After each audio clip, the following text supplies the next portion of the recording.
हमारे YouTube channel ग्रह गोचर में आपका स्वागत है। इस चैनल के माध्यम से हम सनातन धर्म और संस्कृति से जुड़ी महत्वपूर्ण जानकारियां आप तक पहुंचाते हैं। तो हमारे चैनल को सब्सक्राइब कीजिए और रोचक जानकारियों का आनंद उठाइए।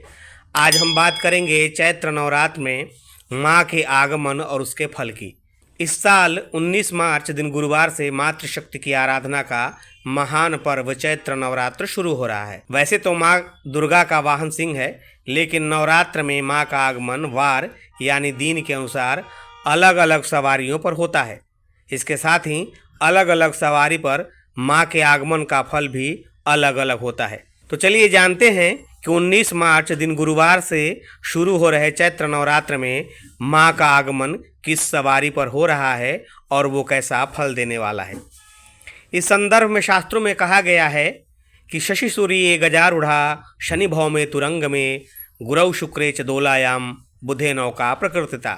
अर्थात नवरात्र का पहला दिन यदि सोमवार और रविवार हो तो माँ दुर्गा हाथी पर सवार होकर आती हैं। नवरात्र का पहला दिन यदि शनिवार और मंगलवार हो तो माँ दुर्गा घोड़े पर सवार होकर आती हैं, और नवरात्र का पहला दिन यदि गुरुवार और शुक्रवार हो तो माँ का आगमन डोली की सवारी पर होता है। नवरात्र का पहला दिन यदि बुधवार हो तो माता नौका यानी नाव पर सवार होकर आती हैं। अब तो ये हो गया कि माँ का आगमन किस किस दिन किस किस सवारी पर होता है। चलिए अब जान लेते हैं कि अलग अलग सवारी पर माँ के आगमन का क्या क्या फल होता है।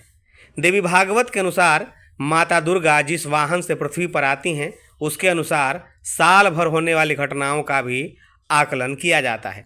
तत्फलम गजेच जलदा देवी क्षत्र भंग तुरंग में नौकायाम सर्वसिद्धि स्यात् डोलायाम मरणम ध्रुवम।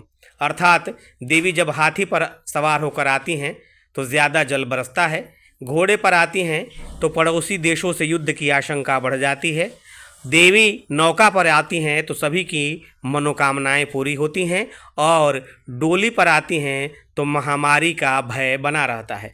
इस साल चैत्र नवरात्र 19 मार्च दिन गुरुवार से प्रारंभ हो रहा है, यानी इस साल माता का आगमन डोली पर हो रहा है।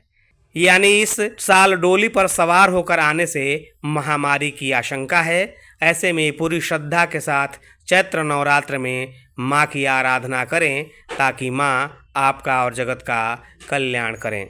जय माता दी।